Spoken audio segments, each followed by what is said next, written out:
வாழ்த்துக்களை கூறி எல்லா வளமும் பெற்று பல்லாண்டு வாழ பாட்டாளி மக்கள் கட்சி சார்பில் வரவேற்று வாழ்த்துக்களை தெரிவித்து மகிழ்கின்றோம். என்னை இந்த சட்டமன்றத்தில் பேச வாய்ப்பளித்து என்னை இந்த நிலைக்கு உயர்த்திய பாட்டாளி மக்கள் கட்சியின் நிறுவனர் மருத்துவர் ஐயாவிற்கும், பாட்டாளி மக்கள் கட்சியின் தலைவர் மருத்துவர் அன்புமணி ராமதாஸ் அவர்களுக்கும் இந்த நேரத்தில் சிரம் தாழ்ந்த நன்றிகளை தெரிவித்துக் கொள்கின்றேன். என்றுமே அயராது பாடுபட்டு களப்பணி ஆற்றிக் கொண்டிருக்கும் பாட்டாளி மக்கள் கட்சியின் அடிப்படை தொண்டர்களுக்கும் அனைத்து நிலை நிர்வாகிகளுக்கும் என் நெஞ்சார்ந்த நன்றிகள். என்னுடைய தேர்தல் வெற்றிக்கு உறுதுணையாக நின்ற அனைத்து கூட்டணி கட்சி தலைவர்களுக்கும் எனது மனமார்ந்த நன்றிகளை இந்த நேரத்தில் உரித்தாக்குகிறேன். என்மேல் அன்பும் பாசமும் நம்பிக்கையும் வைத்து எனக்கு வாக்களித்த எனது தர்மபுரி சட்டமன்ற தொகுதி வாக்காளர் பெருமக்களுக்கும் அனைத்து சகோதர சகோதரிகளுக்கும் என் மனமார்ந்த நன்றிகள்.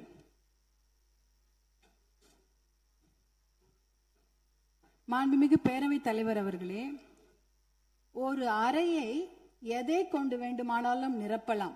ஒரு அறையில ஒரு பருத்தி மூட்டையை கொண்டு அடுக்கினாலும் அது நிரம்பிவிடும். இல்ல அதே அறையில ஒரு என்ன சொல்றது, ஒரு வைக்கோல் போரை வைத்தாலும் அது நிரம்பிவிடும். ஆனால் அந்த ஒரு அறையில ஒரு மெழுகுவத்தி ஏத்தி வச்சா, ஒரு விளக்கு ஏத்தி வச்சா அந்த விளக்குடைய ஒளி அந்த அறையே நிரப்பிவிடும். அப்படிப்பட்ட ஒரு நிகழ்ச்சியை தான் நான் மாண்புமிகு ஆளுநர் அவர்கள் உரையில நான் பார்த்தேன்.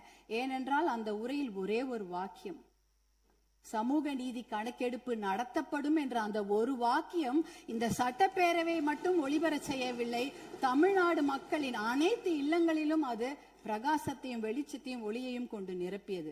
ஏன்னா 100 ஆண்டுகளுக்கு பிறகு சமூக நீதி கணக்கெடுப்பு நடத்தப்படும் என்ற அந்த வாக்கியம் மிகப்பெரிய ஒரு வரலாற்று சிறப்பு மிக்க ஒரு வாக்கியம். அதற்காக மாண்புமிகு முதலமைச்சர் அவர்களுக்கும் மாண்புமிகு நம்முடைய தமிழக அரசுக்கும் எங்களுடைய பாட்டாளி மக்கள் கட்சி சார்பாக நன்றிகளையும் வரவேற்பையும் தெரிவித்துக் கொள்கிறோம். ரொம்ப அன்பாக மகிழ்ச்சியாக தெரிவித்துக் கொள்கின்றோம்.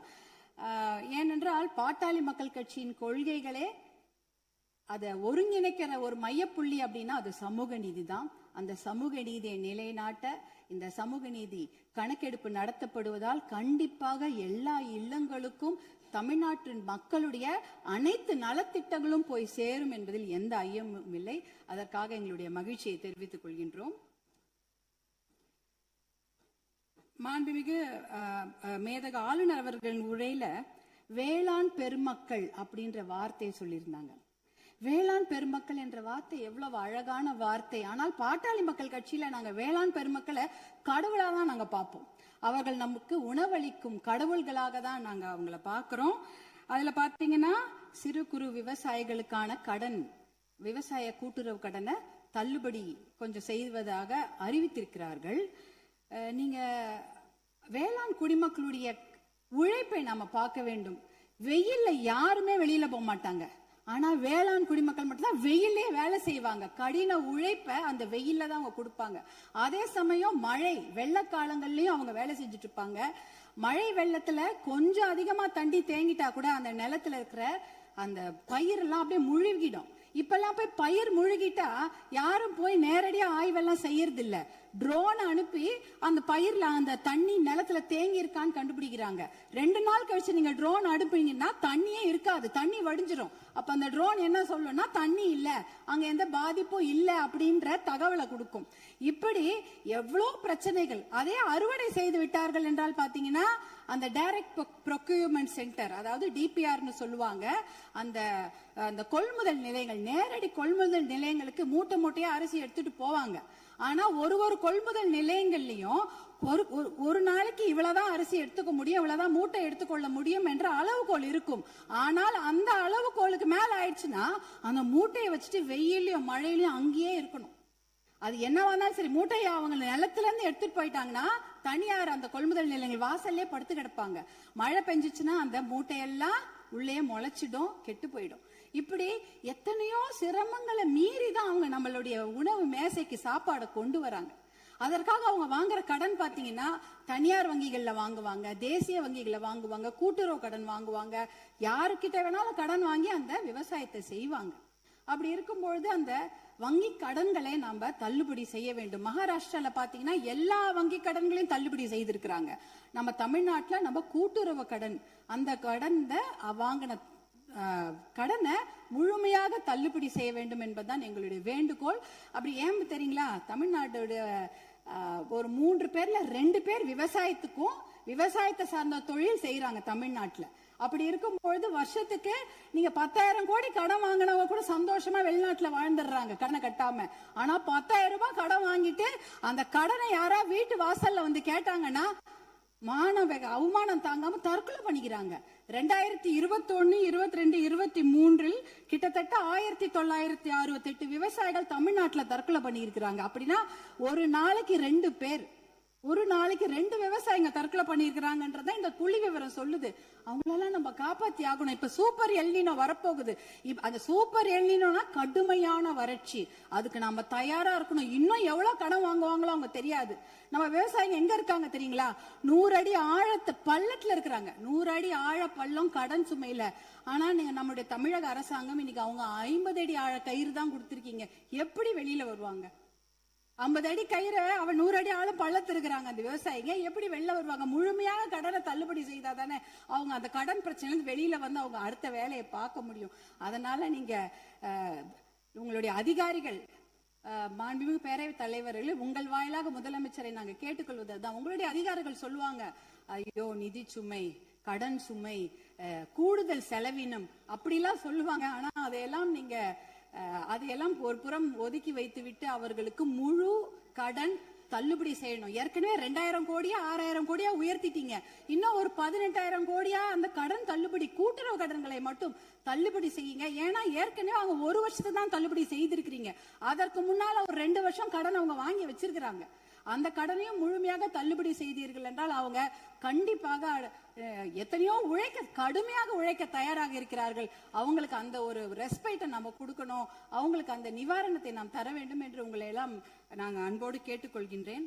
அடுத்ததாக பாத்தீங்கன்னா, தமிழ்நாட்டில் 2026ஆம் ஆண்டில் ஆட்சி மாற்றம் ஏற்படுவதற்கு காரணமாக இருந்தது பெண்கள் மற்றும் குழந்தைகளுக்கு எதிரான குற்றங்கள் கட்டுப்படுத்தப்படாமல் அதிகரித்ததுதான். ஆனால் ஆட்சி மாற்றம் ஏற்பட்ட பிறகும் அதே நிலை தொடர அனுமதிக்க கூடாது. பொறுத்தது போதும், நம்ம இனிமேல் பொங்கித்தான் எழ வேண்டும். ஏனென்றால் ஒரு பழமொழி சொல்வாங்க, அரசன் அன்று கொள்வான், தெய்வம் நின்று கொள்ளும் அப்படின்னு சொல்லுவாங்க. இன்னைக்கு நம்ம குழந்தைங்க மேல கைய வச்சவங்கள நம்ம சும்மா விடக்கூடாது. நம் பெண்கள் மேல் கை வைத்தவர்கள் சும்மா விடவே கூடாது.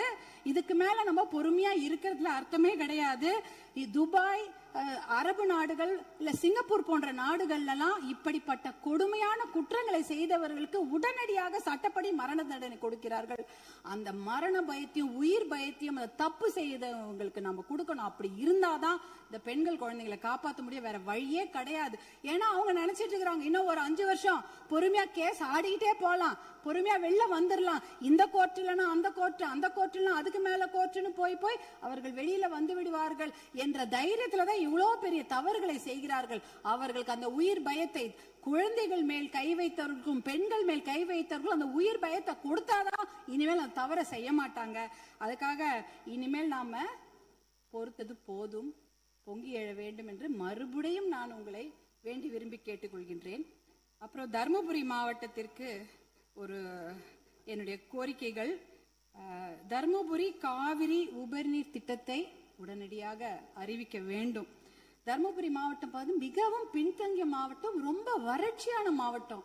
அங்க நாங்க நிலையங்களோ கட்டிடங்கள் எல்லாம் கேட்கல, குடிக்கிறதுக்கு தண்ணி கேட்கிறோம். ஒரு ஆளுக்கு ஒரு குடம் தண்ணி கூட கிடையாது, ஒரு ஆளுக்கு ஒரு குடம் தண்ணி கூட கிடையாது. தருமபுரி மாவட்டத்தில் 2 பெரிய ஆறு ஓடுது, காவிரி ஆறு ஓடுகிறது, தென்பெண்ணை ஆறு ஓடுகிறது. ஆனா அதுல இருந்து தண்ணி அவங்களால குடிக்க முடியாது. ஏன்னா அந்த தண்ணி அவங்க வீட்டுக்கு வராது, பார்க்க தான் முடியும். நேரா பாப்பாங்க, ஆறு எதிர்க்க ஓடும், தண்ணி வீட்டுக்கு வராது. இப்படிதான் அதோட நிலைமை.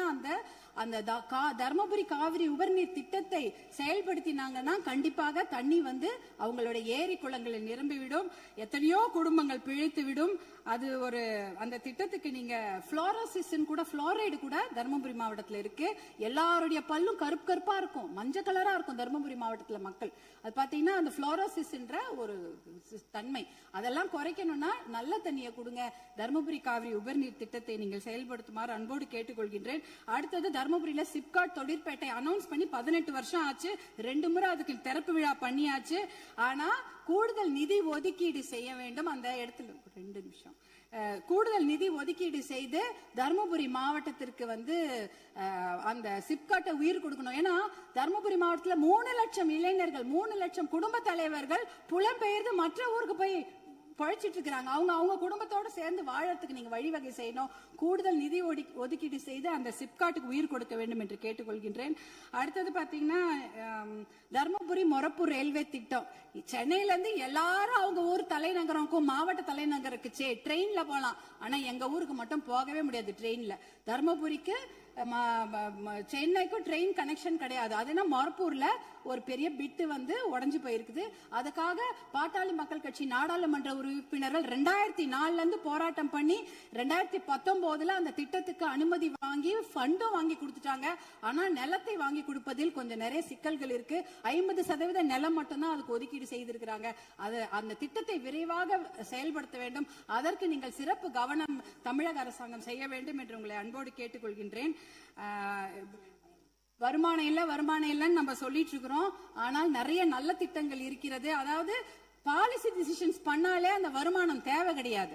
இப்ப இளைஞர்களுக்கு வேலை வாய்ப்பு 75% நீங்கள் உறுதி செய்து விட்டீர்கள் தனியார் துறையில அப்படின்னு சொன்னீங்கன்னா, தனியார் துறையா அவங்களுக்கு வேலையை கொடுப்பாங்க. தமிழ்நாட்டு இளைஞர்களுக்கு வேலை கொடுக்கப்படும். இப்ப வேலையில்லா திண்டாட்டம் அதுவே குறைஞ்சிடும். அதே போல மாவட்டங்கள் அதிகமாக இருக்கிறது தமிழ்நாட்டுல. அதாவது அதை நம்ம மாவட்டங்களை பிரித்தால் ஒரு கொஞ்சமாக நிதி சுமை தான். ஆனா மாவட்டம் மிகப்பெரிய வளர்ச்சியை பெற்றுவிடும். அதே போல பில்ஃபரேஜ குறைக்கிறோம்ட்டு கவர்னருடைய மேதக ஆளுநர் உரையில இருந்தது. கனிம வள கொள்ளை தடுத்துட்டா 1.5 லட்சம் கோடி 2 லட்சம் கோடி ரூபாய் நம்மால வருவாய் தமிழ்நாட்டுக்கு கிடைக்கும். அதே போல சேவை உரிமை பெறும் சட்டம் 21 மாநிலங்கள்ல இருக்கிறது. அது பொதுமக்களுடைய நலனுக்காக கொண்டு வரப்பட்டது. அது பாத்தீங்கன்னா அதனால எப்படின்னா எந்த ஒரு விஷயத்துக்காக பொதுமக்கள் அப்ளை பண்றாங்களோ உடனே சேர்ந்துரும், ஒரு பைசா செலவில்லாம. சேவை உரிமை சட்டம், லோக ஆயுக்தாவை பலப்படுத்த வேண்டும். இப்படி போன்ற பில்ஃபரேஜ்களை தடுத்தாலே தமிழ்நாட்டுக்கு வருவாய் ஏற்பட்டுவிடும். பாலிசி டிசிஷன்ஸ் பண்ணும்போது எந்த ஒரு நிதி சுமையும் கிடையாது. இப்படிப்பட்ட திட்டங்களை எல்லாம் நீங்க கவர்னர் உரையில, மேதக ஆளுநர் உரையில சிலவற்றை அறிவிப்பு செய்திருக்கிறீர்கள், சிலவற்றை அறிவிப்பு செய்யாமல் இருக்கிறீர்கள். அதையெல்லாம் கொண்டு வர வேண்டும் என்று உங்களை கேட்டுக்கொண்டு, எனக்கு இந்த வாய்ப்பை அளித்த பேரவைத் தலைவர் அவர்களுக்கும் மாண்புமிகு முதலமைச்சர் அவர்களுக்கும் எல்லோருக்கும் என்னுடைய சட்டமன்ற உறுப்பினர்கள் என் மனமார்ந்த நன்றியை தெரிவித்துக் கொள்கின்றேன். அவை முன்னவர்